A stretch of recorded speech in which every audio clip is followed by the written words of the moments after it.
की संरचना के बारे में अध्ययन करेंगे। दांतों की संरचना में हमें 3 बातों का ध्यान रखना है। प्रथम कि हमारे दांत गर्तदंती होते हैं, द्विबार दंती होते हैं, द्विबार दंती,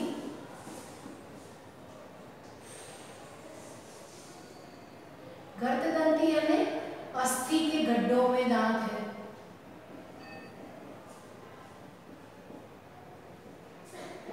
द्विबार दंती यानी जीवन में 2 बार दांतों का आना। हम पहले वाले वीडियो में ये पढ़ चुके हैं। दांत जीवन में 2 बार आते हैं। और विषम दंती, विषम दंती यानी एक से अधिक प्रकार के दांत, एक से अधिक प्रकार के दांत, विषम दंती। तो दांतों के लिए 3 बातें ध्यान में रखनी है। गर्तदंती यानी हमारी अस्थि के गड्ढों में दांत धसे हुए हैं। द्विबार दंती यानी दांत जीवन में 2 बार आते हैं। प्रथम दूध के दांत जो शिशु में है 1 से 3 वर्ष की उम्र में, और वह गिर जाने पर 6 से 7 वर्ष की उम्र के बाद स्थायी दांत आना शुरू हो जाते हैं। तो जीवन में 2 बार दांत आते हैं, उसे कहते हैं द्विबार दंती। एवं तीसरी बात है विषम दंती। हमारे दांत एक से अधिक प्रकार के होते हैं। कितने प्रकार के दांत हैं? तो कृंतक, रदनक, अग्रचवर्णक एवं चवर्णक, ये 4 प्रकार के दांत पाए जाते हैं विषम दंती। इसलिए यदि दांत सभी एक प्रकार के होते हैं तो हम उसे कहते हैं समदंती। परंतु मछलियों में, मेंढक में समदंती प्रकार के दांत पाए जाते हैं। परंतु जैसे जैसे विकास क्रम बढ़ता जाता है, दांतों में भी विशेषताएं आती गई और विशेष प्रकार के दांत बनते गए। एक प्रारूपिक दांत की संरचना में हम कितने भाग देखते हैं? दांत को 3 भागों में विभाजित किया गया है। प्रथम जो बाहर दिखाई देता है वह भाग शिखर कहलाता है। जो भाग मसूड़े के अंदर दबा रहता है उसे कहते हैं हम ग्रीवा। और दांत का वह भाग जो अस्थि के अंदर है उसे कहते हैं मूल। तो एक दांत को हम 3 भागों में बांट देते हैं, शिखर, ग्रीवा, मूल। प्रारंभ करते हैं मूल से। दांतों की मूल अस्थियों के गड्ढों में है। यहाँ अस्थि है, अस्थि के गड्ढों में दांतों के मूल पाए जाते हैं। इन्हें मूल रंध्र कहा। अस्थि के साथ दांत सीमेंट समान पदार्थ से जुड़े रहते हैं। यही मूल रंध्र से आगे चल करके पल्प गुहा सबसे केंद्र में, मध्य में, जब दांत टूट जाता है तो हम देखते हैं तो दांत का अंदर का हिस्से में एक थोड़ा सा हमें रक्त दिखाई देता है और थोड़ा एक गड्ढा दिखाई देता है, वह कहलाता है पल्प गुहा।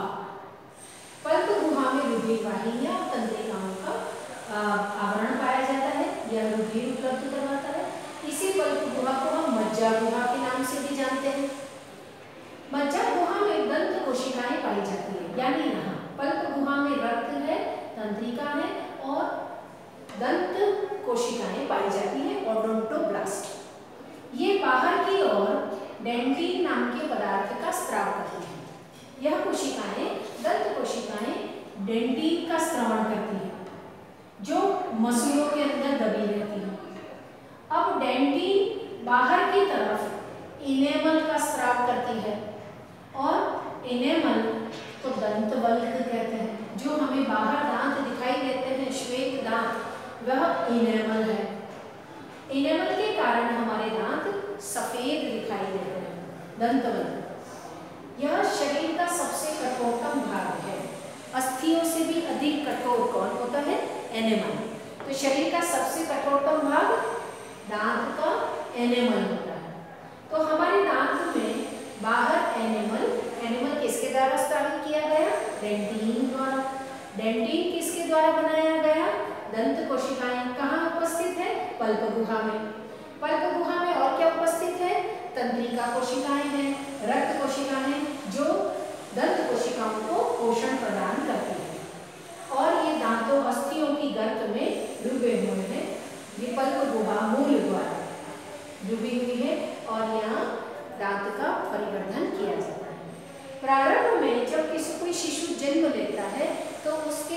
से 3 वर्ष के अंदर जो प्रथम दांत आते हैं उन्हें दूध के दांत कहते हैं। दूध के दांत हमने पिछले वीडियो में देखा था दंत सूत्र। दंत सूत्र में 4 प्रकार के दांत हमने सम्मिलित किए हैं। कौन कौन से 4 प्रकार के?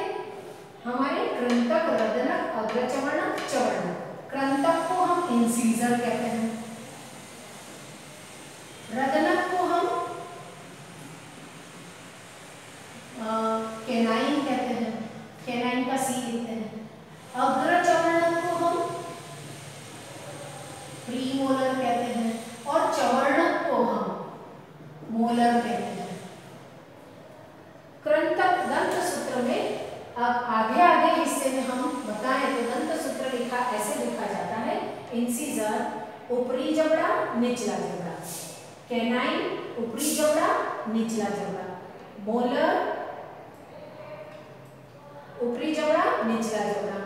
दूध के दांतों में बच्चे के जो 1 से 3 वर्ष 4 वर्ष की उम्र तक दांत होते हैं उनमें कृंतक आधे जबड़े में, ऊपरी आधे जबड़े में 1, निचले आधे जबड़े में 1, यानी यहाँ से यहाँ ऊपरी जबड़े में कितने कृंतक होंगे? 2, क्योंकि हम आगे उसको 2 से मल्टीप्लाई कर रहे हैं।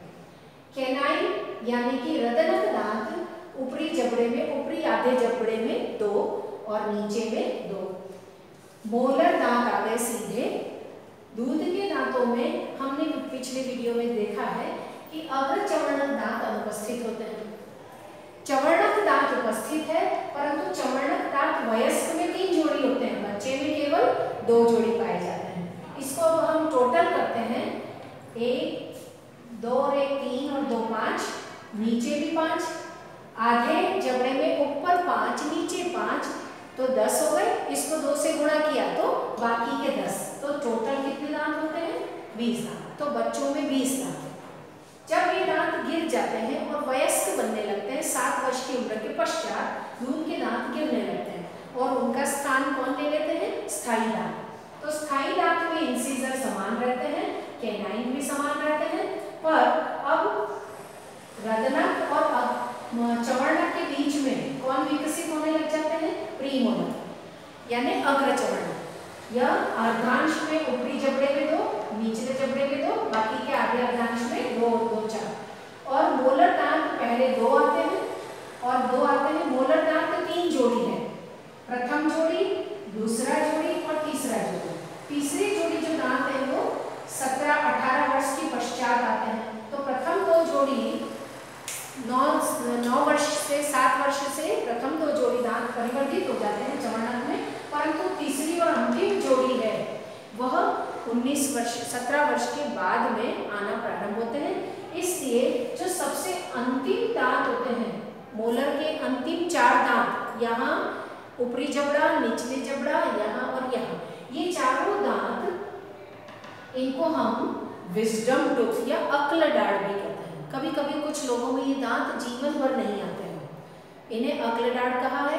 इनको अब तीसरी जोड़ी, मोलर की तीसरी जोड़ी दांतों को वेस्टिजियल अंग कहा गया है, अवशेषी अंग कहा गया है, क्योंकि इसका अब कार्य कम हो गया है। पहले हमारे पूर्वज थे वो बिना पका हुआ खाना खाते थे, अत्यधिक मात्रा में सेलुलोज